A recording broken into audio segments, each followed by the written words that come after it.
Hey, so Halacha, you have a few minutes to talk about it? I'm ready. Great, let's go.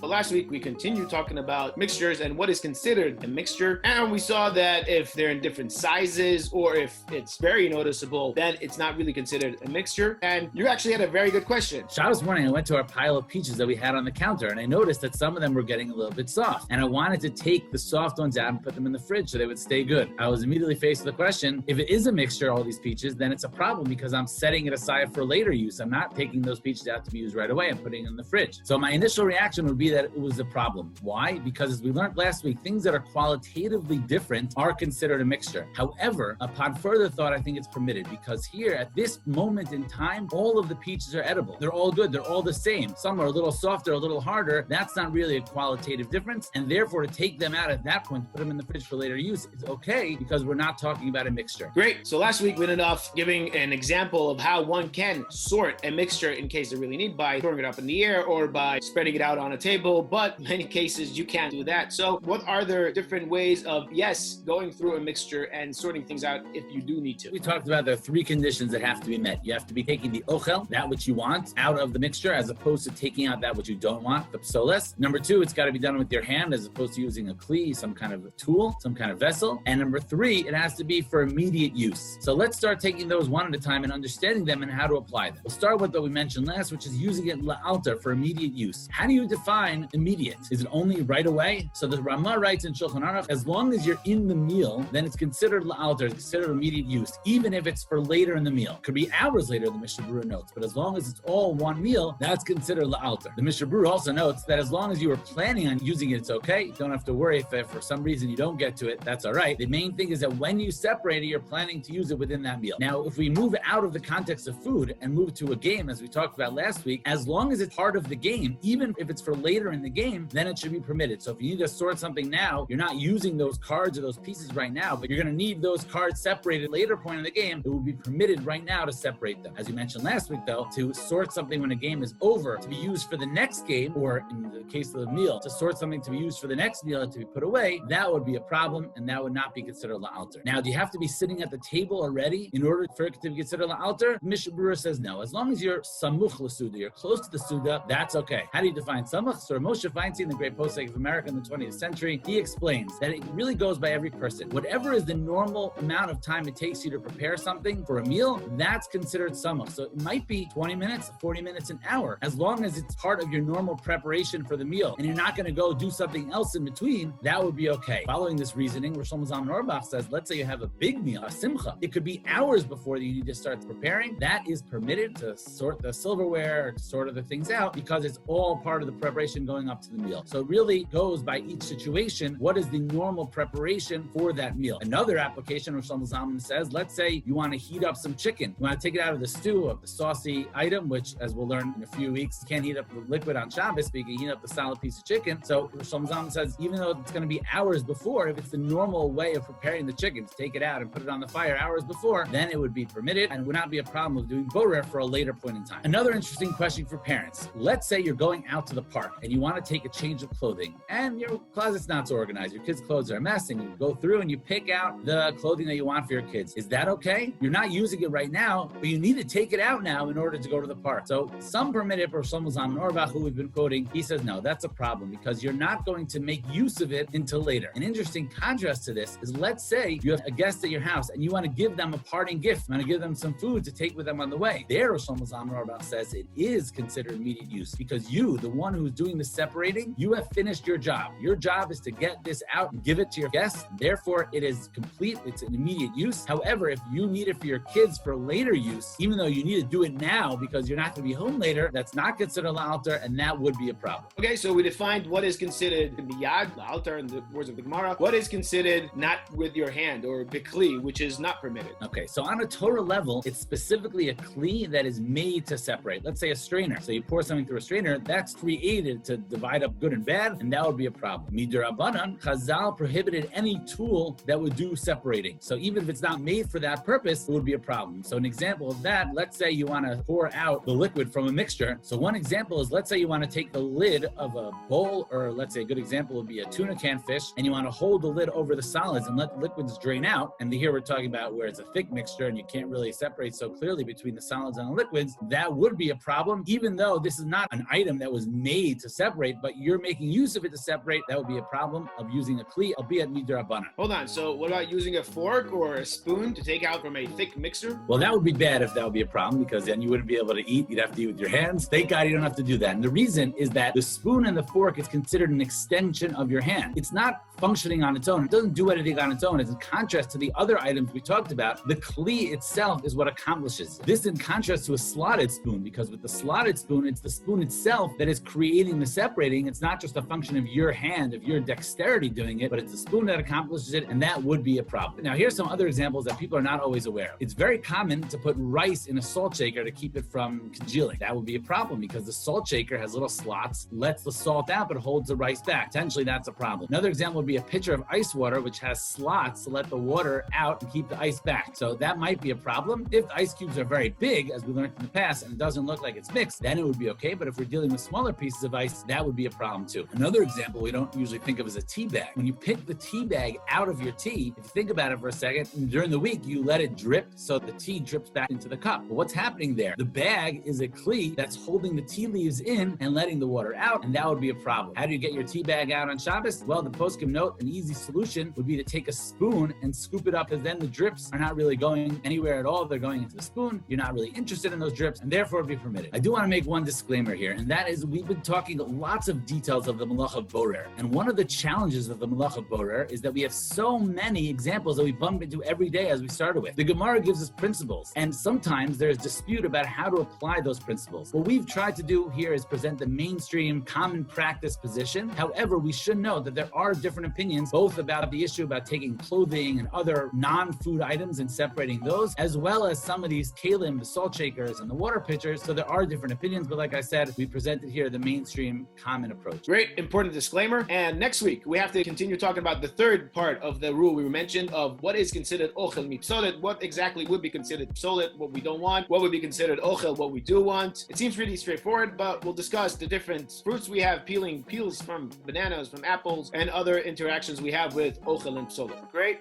thanks for your time. Pleasure. Very enjoyable as always. Amazing, so we'll continue talking next time. For more short and fast-paced talking Torah clips, make sure to check out our YouTube channel.